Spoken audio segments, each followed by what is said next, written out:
And we're live. Welcome, Miami, to the Power Hour. Bob Powers is out for his extended vacation. We were wondering if he's visiting the alien farms up in Roswell, New Mexico. He'll come back and tell us crazy stories, I'm sure. But we're here. I'm Eleazar Melendez. This is Hector Roos. We're both political advocates, analysts, very involved in politics here locally, as well as at the national level, and wanted to update you on some of the latest and greatest from the past week. Hector, take it away.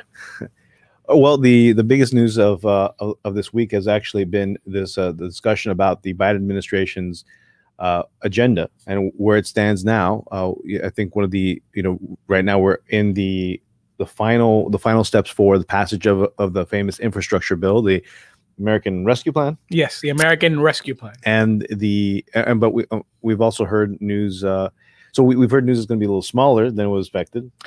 Yeah, this Build Back Better will be better, but perhaps it won't be bigger as they were hoping. Obviously, there's been a lot of compromise with Senate that is adamant about not necessarily giving the new president a win, and well as pushback from his own party, particularly two Democratic senators who have been difficult in terms of pushing the president's vision, that have been looking at kind of doing something that's compromised and whatnot for their own political interest. And the reality is that, this is politics. And when you're trying to do something and when you're actually trying to govern, that's how it works. You have to give and take. There are some priorities that are there that are not going to be touched. We see that, for example, there's still going to be a lot of focus on some kind of green infrastructure program. I don't think that that's ever going to go away.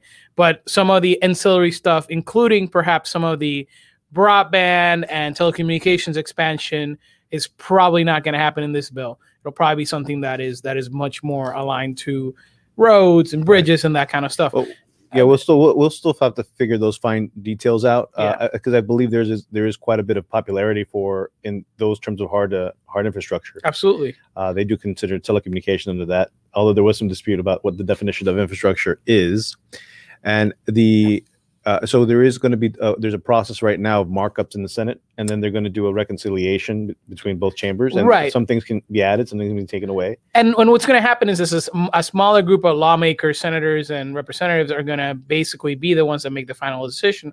So let's talk about this bipartisan group of 20.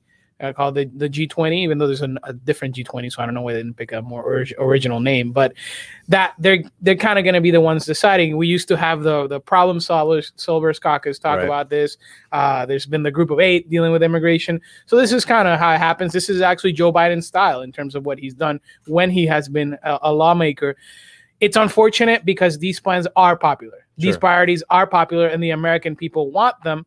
But the reality is that while we still have a filibuster that does not allow essentially the majority will of the people to go forward, because essentially a minority, and a quite small minority, can block anything in the Senate. We're going to have these issues. And that's why filibuster reform remains a top priority. And I think it's going to be a major priority in Democratic primaries, for example, in this cycle. Well, I think the most popular person this week that we've heard about has been Senator Joe Manchin, who's been singled out of everybody. And why is that? Well, we have a congressional system. We don't have a parliamentary system. But Senator Manchin at the moment is the closest we have to a prime minister of this country. He has the absolute veto power, it seems, on most legislations that the Democrats want to push forward, because the Democrats have just a bare majority of 50 plus the vice president to break any tie in the Senate. And if they don't have him, they don't have that majority. And he is the rightmost member of the Democratic caucus. And he agrees and he's a senator from which state? He's a senator from West Virginia, which is like Trump won by over 30 points, right? So he is representing his constituency, and he is representing what he understands, and to stay politically alive. He's a rarity, a senator that can win a state with a 30-point difference from the other guy on the ticket is significant. At the same time, and then he does align with Democratic values on things like healthcare, on things like labor provisions, and so forth.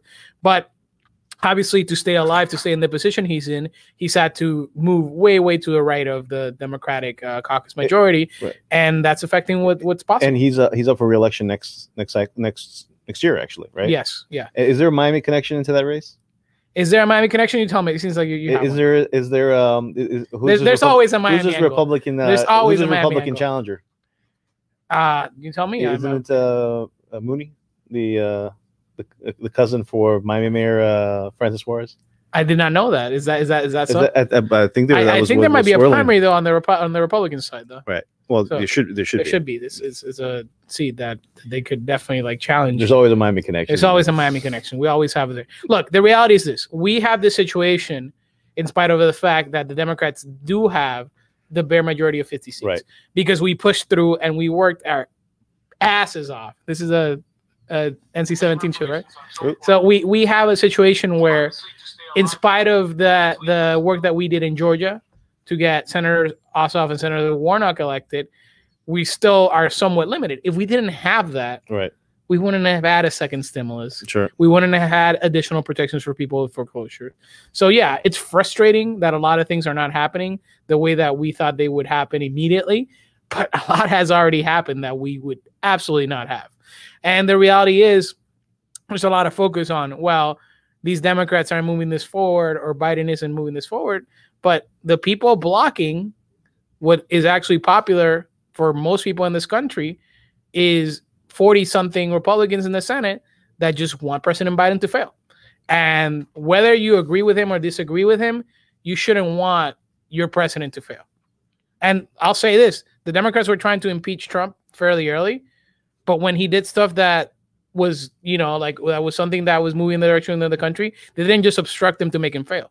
So, well, except his version of the infrastructure bill. They didn't obstruct it. He never presented it. Yeah.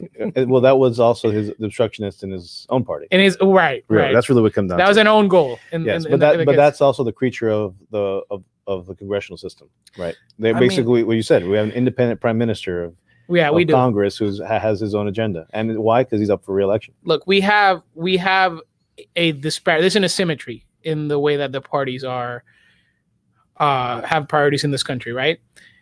The Republican Party wants smaller government, wants less regulation, wants less things to be on the books, generally, right? For some issues, they're actually quite activist, like regulating women's bodies, for example, and other things, and regulating religion, for example. They're quite activist. But for the most part, they don't want so many things to pass, right? So blocking and obstructing is okay. Well, they're out of power too. With their base, right? Even when they're in power. The Democrats have a project that is to unify the country and try to move towards a different vision of where we are right now. And that requires things to happen.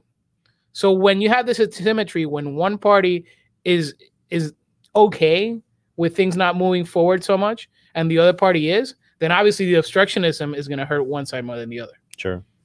So now one of the things that we're talking about in terms of Senator Manchin was what's the impact. It seems that the impact of him essentially taking this role is that he seems to have single-handedly put a notice of death to the entire agenda going forward of the Biden administration. I think that, first of all, Joe Biden knows him personally, right? They worked in the Senate for many, many years. At least 20. And it's something that personal relationships still do matter. Right. And at some point, they're going to have a talk, probably a friendly talk, maybe not a friendly talk, who knows? But they're going to be like, what is it that we can actually do together? And that helps to have someone that has that kind of relationship that can be, like level with me, Joe to Joe, right? Right. Like, let's talk about this. So that's going to be significant. I think that the issue is going to be, how do you pass things that people can still feel the Democratic Party is holding to some kind of center, right? Right. And I think it will be a disappointment. It is a disappointment. It has been a disappointment so far to the more progressive elements of the party that want change faster and want it now. Right. And they'll organize during the primaries and they'll put their own people. The reality is that whatever we can do is because we have this bare majority. Otherwise, it would be bad. It'd be real bad. So the something happened also this week that as people talking about the wealth tax again, how you know this disparity between this tax disparity, right? Where you have a wealthy and high net worth individuals who are paying basically a tax rate that's lower than the average taxpayer in America. And particularly the top 25 richest billionaires in America had their tax returns leaked on the internet. Right. Isn't that wonderful? Well, they talked about Trump's, right? So there you go. So there you go. I think the headline from that was that Elon Musk paid no federal taxes at all. Right. And what my point was before. I don't know that I need to make another argument. That's it. Elon Musk. Well, he's going to pay tax. I bet you he's going to pay capital gains tax on all his Dogecoin, though. Sure, I'm sure he'll claim residency on Mars or the moon or whatever. Actually, he has. He's going to claim residency on the moon. But speaking of other outbound travelers, Jeff Bezos as well, right? On top of all this, also claimed $0 on at least 2 or 3 of his last tax returns, according to the report. And and we're sitting here earlier where I was mentioning to you that he's also in line to get $100 million out of the infrastructure bill for his space program, and he's already promised to use the $100 million to launch himself and his brother into space for the first time. There you go. So look, and that's going to be our money, right? Right. So usually the Russians charge them about $25 million per person. But now he's charging us $100 million to send him into the moon. Right. Is he going to stay up there? If he can avoid the taxes, if he can avoid taxes, probably, right? Look, I think that Musk is the headline here. Sure. Because he's someone that obviously had a gigantic government loan, low interest loan during the bailout to get his company kickstarted. He's someone that obviously has had a lot of support along the way. He's a very influential, very wealthy gentleman. And he has advocated for years against, the kind of spirit that allows that kind of things to happen by encouraging people to move away from states that actually have taxes to provide services and grants and that kind of stuff, right? And now we see him obviously using, we're not saying there's anything illegal. I'm not a tax forensic accountant. I could never say that. Probably using very, very legal methods. And that's the point. In this country, if you have a good accountant and you're very aggressive about it, you can be someone that makes a lot of money and pays nothing. Meanwhile, you and I are probably paying 25 to 30 something % of our paychecks into taxes, and that's just wrong. And it goes to show you that when the criticism is made, right, that the progressive side of this country's polity wants billionaires and multimillionaires to pay taxes, there's always but what about the small business owner that made it and now you're going to tax him to death and you're going to take his kid's inheritance? That's not what we're talking about. Sure. We're talking about people like this. Well, there is a question of equity, right? Yeah. So if you go back 40 or 50 years ago and compare it to income brackets of how much they're paying toward their portion of the of the federal budget, national budget, that's a lot lower now. Right. Yeah. In other words, the people there, everybody else is now paying a greater share of it. Right. And so there is a question about equity. Is that fair? And like you said, the system seems to just be a game for those who have the more resources to be sophisticated about how they go about paying their taxes. And the thing is, it is a cycle, because the more you can keep the government from taking your money, the more you're going to put for campaign contributions and to buy politicians and lobbyists to change the rules so you're have even further benefits or tax loopholes and so forth.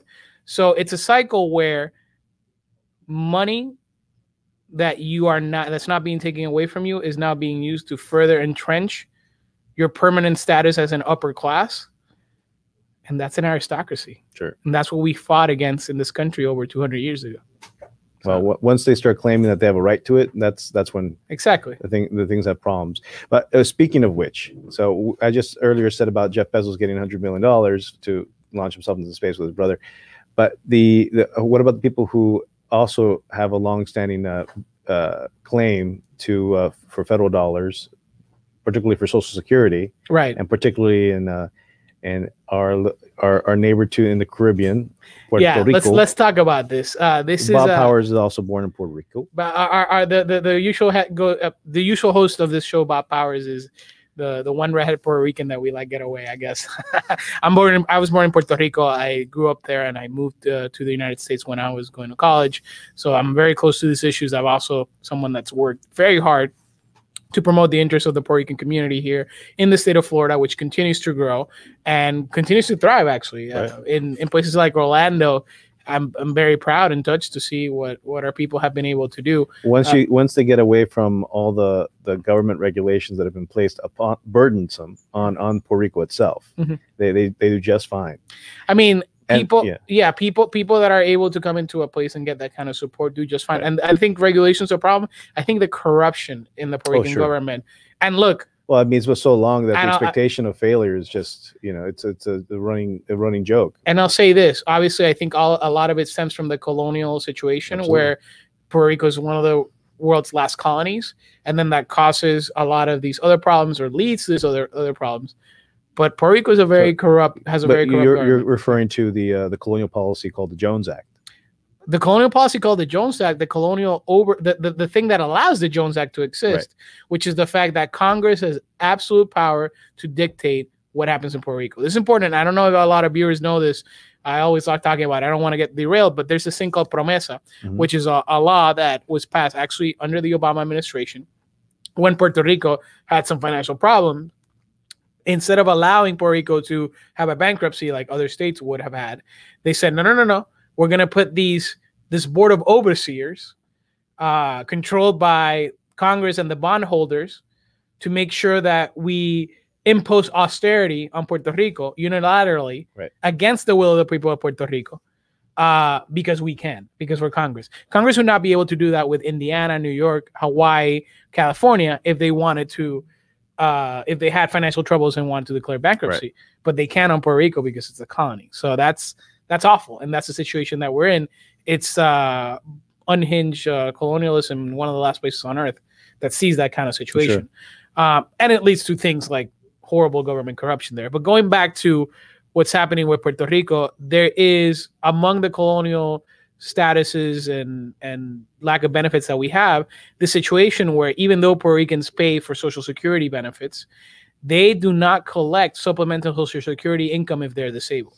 So if you are a paying working member of society that's paying your taxes and paying your SSI, and you get hurt at Social Security and you become disabled, you can prove it. It's not an easy process. Social Security pays you a certain amount for disability. It's enough to live on generally, about like $1,200, $1,300. It's not a giant amount of money, but it's there. If you live or move to Puerto Rico, you lose the disability portion of that bonus, of that amount that you have already paid for, because that's the way the law's written, to specifically keep Puerto Rico out of the picture. So there was a gentleman who was living in Boston, became disabled, collected his disability for 3 years, then moved to Puerto Rico, kept collecting his disability, and the Social Security Administration actually found out, and they not only stopped his payments, but demanded that he repay the money for like the year or two that he had lived in Puerto Rico and continued to collect disability insurance. He sued the federal government, said that it was unconstitutional. He succeeded in district court. He succeeded in the appellate court. His case is now before the Supreme Court. This was under the Trump administration, which was not a fan of Puerto Ricans, among other things. And the Trump administration argued against them and said, the law is constitutional. Biden criticized that decision when he was a candidate. However, upon coming into office, he has refused to instruct the Department of Justice to stop defending the law.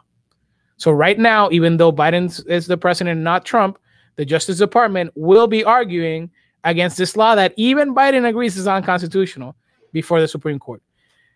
And, that's it's definitely something that we had hoped would not happen that way. The explanation that the Biden White House has put forward is that they don't want to interfere in the matters of the Justice Department because, they want to break from the mold of the Trump years of of crass interference with Justice Department matters.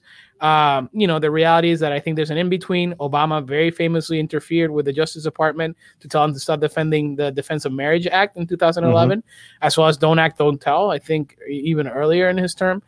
But the president hasn't chose to do that. He wants to do a legislative method, right? He wants to say, well, we have Congress, let's pass it to Congress.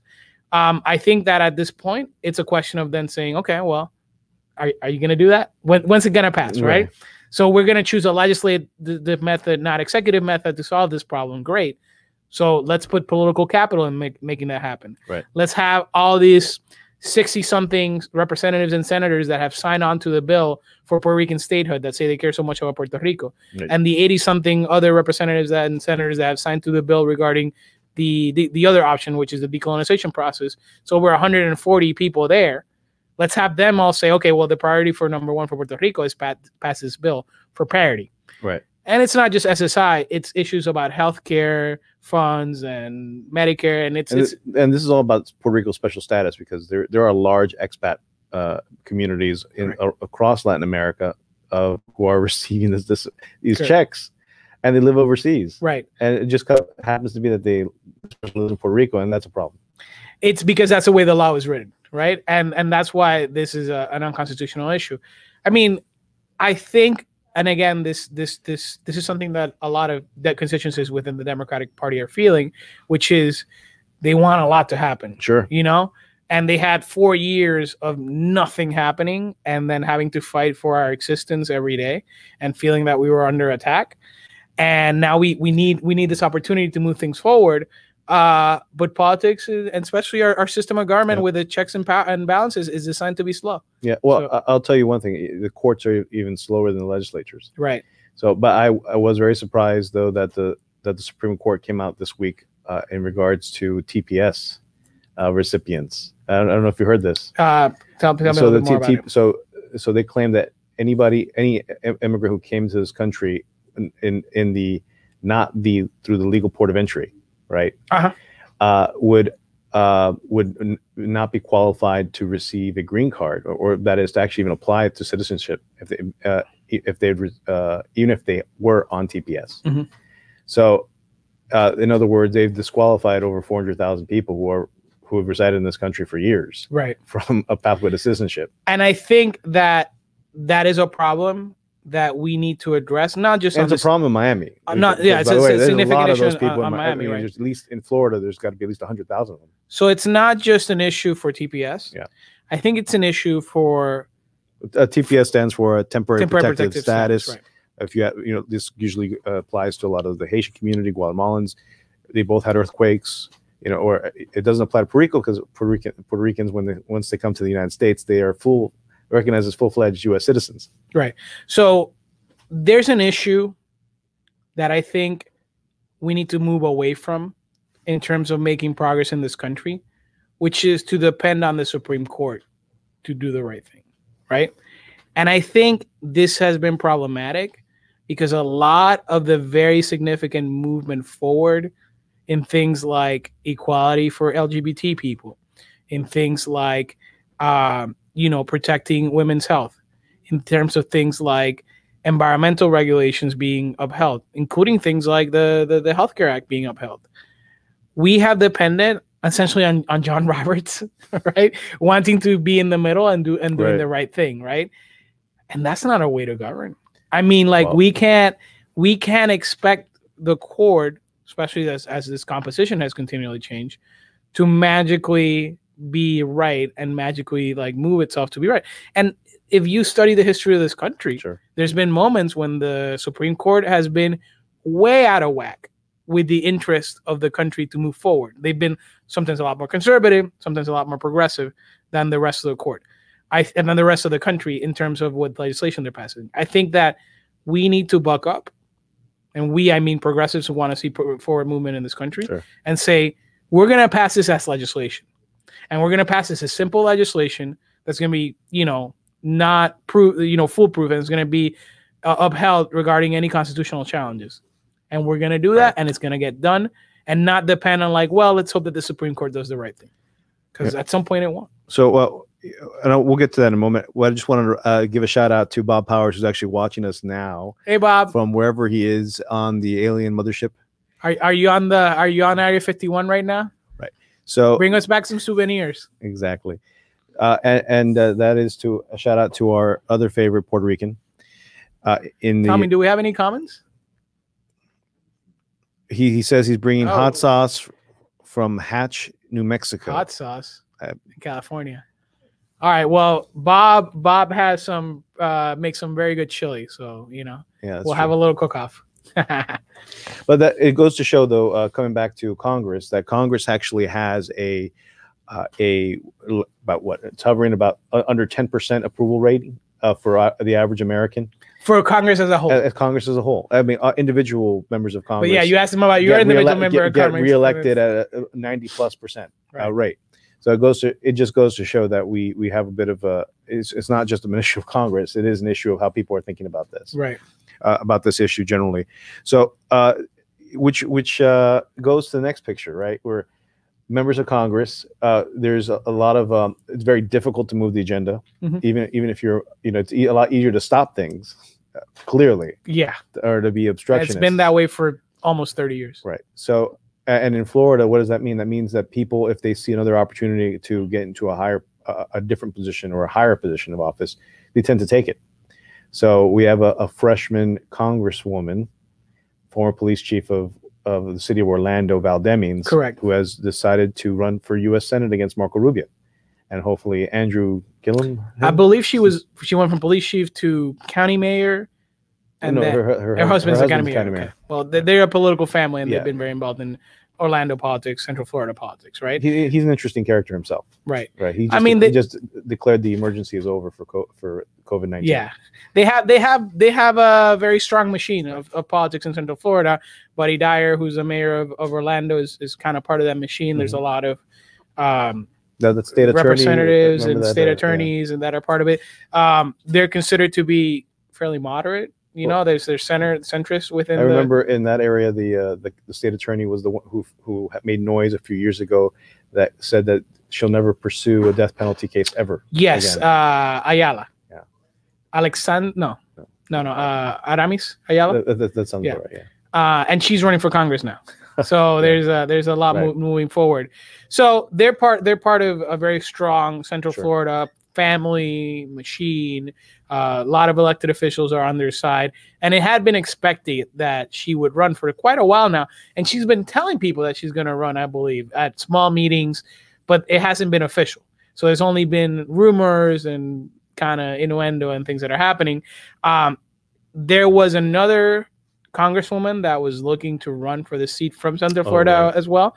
And she decided not to.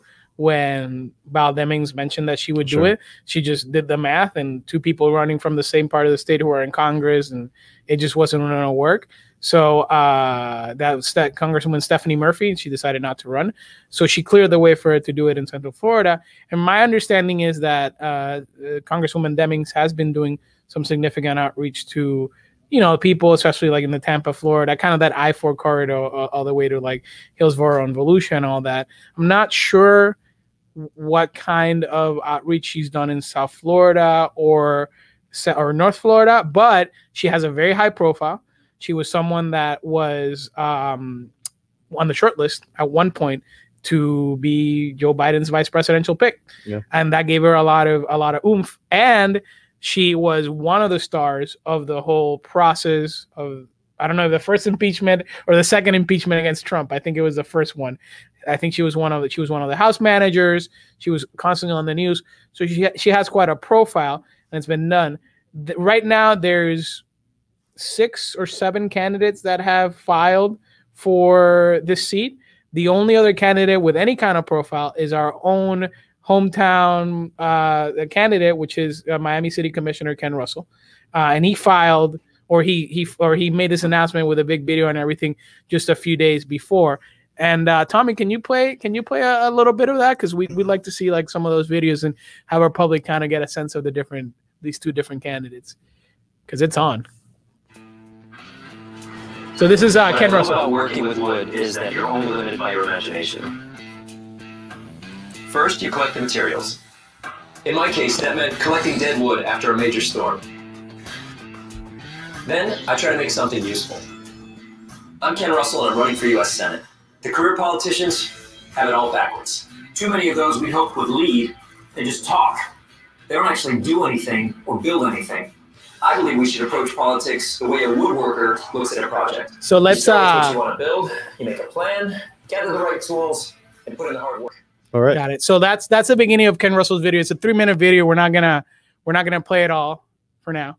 But it just shows you a little bit of where he's at. If you want to play Deming's video, it actually came out today, so you're getting this fresh off the press. It's I haven't even seen it. Yeah, it's completely new. I saw it. I think I was one of the. I saw it like seconds after it came out. So this is about Deming's video. People ask me, Val, where do you get your tireless faith that things can always get better? I got it here in Jacksonville, Florida.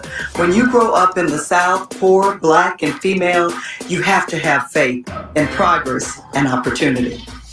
My father was a janitor and my mother was a maid. She said, Val, never grow tired of doing good. Never tired. Work hard, not just for yourself, but for others. So I went to Orlando to serve as a police officer. I think we're good with that. Met my husband and #1 partner in crime fighting, Sheriff Jerry Deming. So both the videos go into their biography. Ken Russell's video speaks a little bit about his family, his foray into local politics, how he was in the underdog, and some of the priorities and how he would compare that to Marco. Deming's video speaks about her history and has a lot of what she's done recently regarding Trump and what she would do with congressmen to beat Senator Rubio. Right. But I think the mold is set for these two candidates. It'll be interesting who else jumps into the fray. It'll be interesting if not a lot of other people jump into the fray. Right. It's weird. It's like sometimes when you have a candidate like Congresswoman Demings, who people are going to assume is a front runner, and then you have a plucky kind of like underdog like Ken Russell, people don't want to jump in the race because they're like, the race is set. Right. Sometimes they say, okay, now's the time to get in because there's like there's movement. It's not just Congresswoman Demings. So it'll be interesting to see. There's certainly space for more African American candidates. There's certainly space for a Latino candidate. I did hear a rumor though, or did she actually file? State Senator Annette today. She's running for governor. Oh, she's going to run for governor. Okay. She's running for governor, so she's in a completely different. We can talk about that too in a second.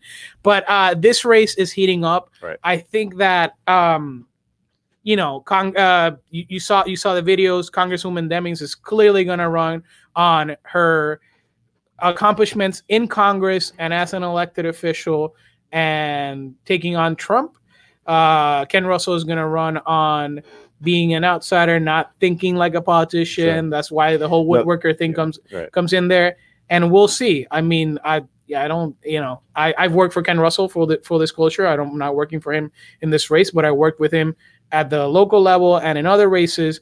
And but he's the underdog. There's nowhere to sugarcoat it. So. It's interesting that everyone's still using either Donald Trump as the boogeyman still, even though he's out of office, or they'll call the little Trump, right? Ron DeSantis, and whether that I'm not here to judge or criticize their strategy, but the point is that they're using these as foils. So these people as foils, and it goes to show that Congress is in kind of like this deadlock space. They don't really want to talk about issues. They want to talk about somebody you should not like, right? Well, yes and no. So, I mean, I think they did talk about Mitch McConnell later on those videos and the filibuster and stuff like they are putting videos on. I do think, though, that first Trump might be temporarily out of the pictures, but he's like Voldemort, right? Like, he's planning to come back, right? And the reality is right now, Trump is the front runner for the presidential nomination in 2024. And if it's a proven regardless. Yeah. This sells to the people who donate to political campaigns in the political left. So I would, and it would be remiss. I heard the news yesterday. I was pretty shocked that I don't know if you remember Rebecca Jones. Yes. She declared herself for Congress. And you know what? Against Matt Gaetz. And I've been saying that she is someone that the party should have been recruiting for a position for a while, because she's a scientist and she's someone that has made a name over there. She's good in media and she has a story to tell. Right. And I think people connect with that. You're doing your job and suddenly you're getting harassed because you want to get the truth out to the people. Right. I mean, it's a compelling story. Yeah. But again, but to put her into that election itself, it's the reason why is not that the Matt Gaetz is particularly popular, but in that particular district is like an R+12 or something. It's one of the safer districts in Florida. It is, but remember, Doug Jones won in Alabama, and Alabama is like R+20. Yeah, and you had a situation where it was against someone very accused of like inappropriate sexual advances to children and stuff like that, which is similar to what Matt Gaetz has been done. So there's I'm sure there's a thought process to it. I believe that with Rebecca Jones, she just won whistleblower status. Mm-hmm. So her suit is going to keep going on. And it's interesting because Governor DeSantis, and he's actually quite popular with the Republican base and with the Fox News base, right? And he's probably going to run for president as well. So he's kind of in that pre-primary. But he has remarkably thin skin. And when he gets mad, you can tell, which is unusual for a politician at that level, the level of governor, that he would be rattled like that. And Rebecca Jones is one of those people that you can tell every time he goes up to a podium to talk about her, it's like he just melts down. He can't handle them. Or you mean he's looking for Thomas Kennedy in the audience. Or he's looking for Thomas Kennedy to throw an egg at him. Or dodging the egg. Our friend Tomas, who's a DNC member now and semi-professional harasser of Ron DeSantis. And he's actually has probably a big lawsuit coming with the state of Florida because they targeted him for not attending a public event, which is crazy. Denying him access. So there aren't too many ways of you have a right in this state to have access to your elected officials. It's in the Constitution. Yes. So we'll see how that goes. But it's interesting how this year's playing out, and that just means that these stories are just going to get more. They're going to develop. They're actually going to be I would even say they're going to be crazier. In other words, we still don't. What ends up happening from here is that we don't know. All these lawsuits just means like there's this discovery. We're going to find out what the other side was really thinking or doing. Right. There's still the issue of all this litigation involving criminal litigation involving people around Matt Gaetz too. Right. Right. Oh, I thought you were talking about Trump. Oh well, that's we haven't even gotten there. But that's So there's a lot of this, in case anybody's not aware of, there was a big scandal about pay to play, and not involving Matt Gaetz directly, but involving associates, people who were associated to him, involving call girls, essentially. Underage call girls. Important distinction. Right. Well, Florida seems to attract this mess, regardless of what party you're in, by the way. So yes, there's a gentleman who used to be the. Was it Pasco County? No, it was in Pasco County or some county tax collector in Central Florida. Yeah. He was a tax collector, and he actually got kicked out of the office and I believe arrested because he was using the ID card machine in the tax collector's office, which I don't know whether the tax collector has some ID card machine, but okay, to make fake IDs for these underage girls, and that's where it started to unravel. And then there's, it's a 21st century intrigue. So there's, WhatsApp messages and Cash App payments, for these underage call girls. And that's, it's definitely, he's cooperating with the feds, obviously. So a lot of people believe that Matt Gaetz is in quite a bit of trouble. And he's taking a defiant stance and going on tour with Marjorie Taylor Greene to say that he's not. Right, and it's interesting. I just got someone liking us talking about this on the page, and this kind of stuff is interests people more than, hey, we're getting a lot less of smaller of an infrastructure bill, and most of the the policy platform that the Biden administration proposed is gonna. It looks like it's dead. And yeah, I think it's a little preliminary to say that or exactly. it's on life support, but it's definitely being challenged, and it's being challenged by the difficulty of bringing all 50 Democrats from, Alexandria Ocasio-Cortez, Bernie Sanders on one side to, Joe Manchin and Kristen Sinema on the other. So that's. Well, I am surprised how easy it is that the Progressive Caucus has actually said, "What do you need us to sign? We'll get this through." Right. I think they're not the ones being obstructionists, even though it would be expected. I think where they're gonna draw the line is on filibuster reform. Okay, that's the game, right? But not on the $100 million for Jeff Bezos. Well, they understand that progressives get maligned in the media. Sure. As being like crazy, out of touch. They want things to move in a crazy space. Most progressives want long-term change for this country, but we understand what kind of system we're working on and how change actually happens, right? So I think the idea here is like, we will keep building so that one day and soon we are the absolute majority of the elected people in this country. And when we do that, we want to make sure that we're not blocked from enacting the majority will of the people by this undemocratic minority, right? And that is the first process. And the reality is if you can get 50 votes in the Senate, right, to get something, then you have the majority will of this country. You should be able to do it. You can't claim if you can get 45 votes that you should have the majority will, right? So we understand, but like if we get 50 votes and we still don't get what we want, that's a problem, and that's a bigger problem to address. Well, I would be remiss if I didn't remind or talk about the fact that the Affordable Care Act was passed in similar numbers. And remember, the Affordable Care Act, you had, never gonna forget this because guy was an asshole. You had Joe Lieberman, right, who killed single-handedly the public option. Right. The Affordable Care Act was going to include a public option, which would have made it a much better law, which would have made it it would be easier to defend before the Supreme Court. And Joe Lieberman did not want that in there because that would have affected the insurance industries in Connecticut, right, which was his home state. Right.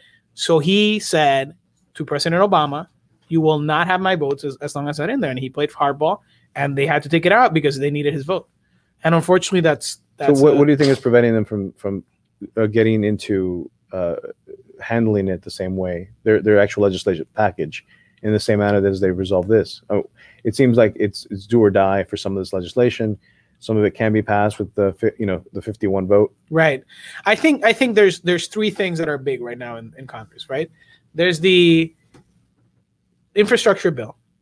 There's the John Lewis Voting Rights Act, and or some version of pushing against the Voting Rights Act, right? Yeah, pushing against the current way in which Republican state legislatures are disenfranchising voters across the country. Number two, and then there is being able to conclude the recovery, health. Make sure that we don't screw up the positive progress that we've had on fighting COVID and reopening the country and all that. So it's like kind of like the three priorities right now that are going to get most of the attention.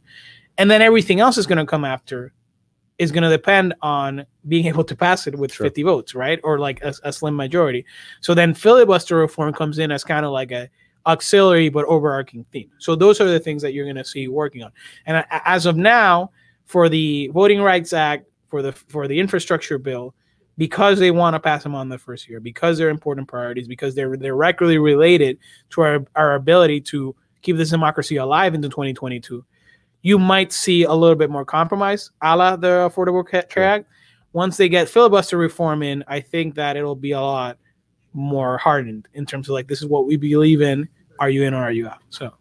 Right. And I think for those who were listening and wondering about what we're talking about in terms of Voting Rights Act or legislation, we actually talked about that the last time we met here. Yeah. And it's an important issue because we're having a national dialogue about how people should vote.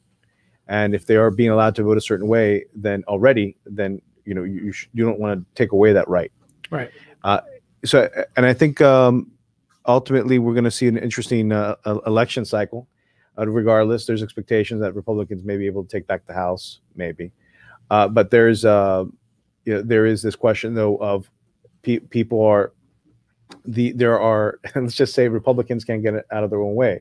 So this issues of scandals are more likely going to play a larger role, and that's why people are paying much more attention to it.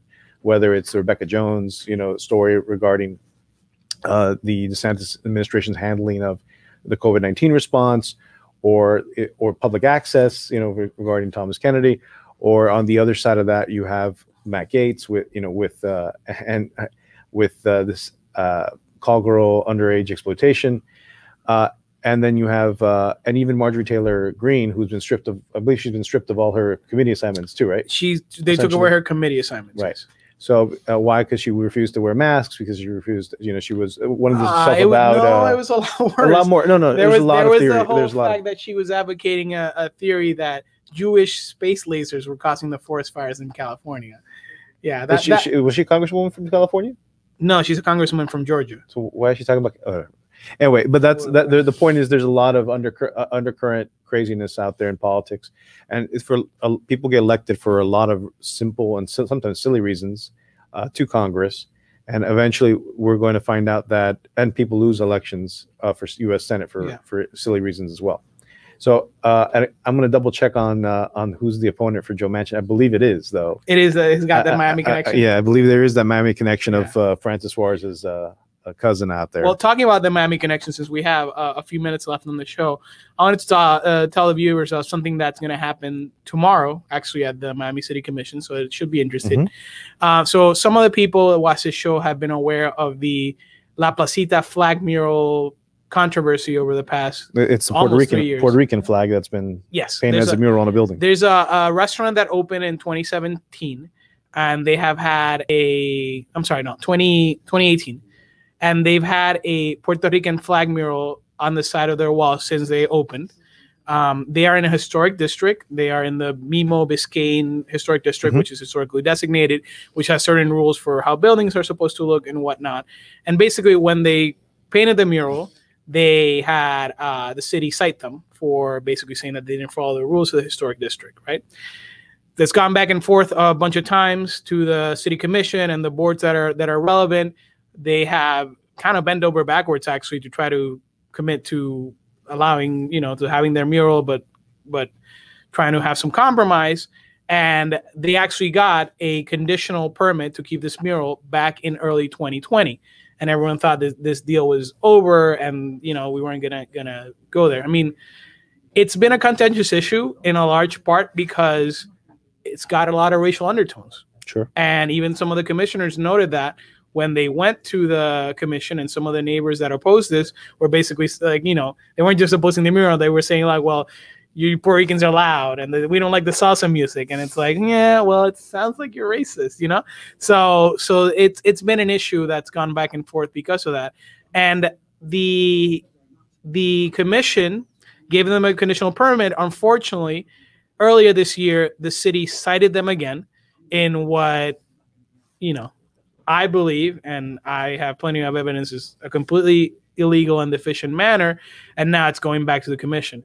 So there's going to be a lot of talk about that. I do think one of the things that's interesting that hasn't been discussed in the past is that at the end of the day, artistic murals are speech, and they're protected by the First Amendment of the Constitution.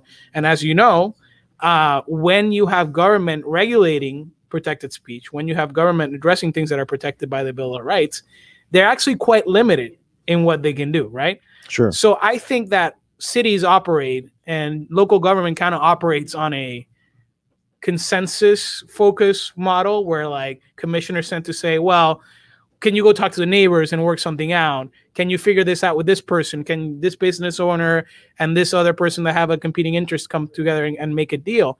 But when it comes to civil liberties and defending our civil rights, there is no compromise.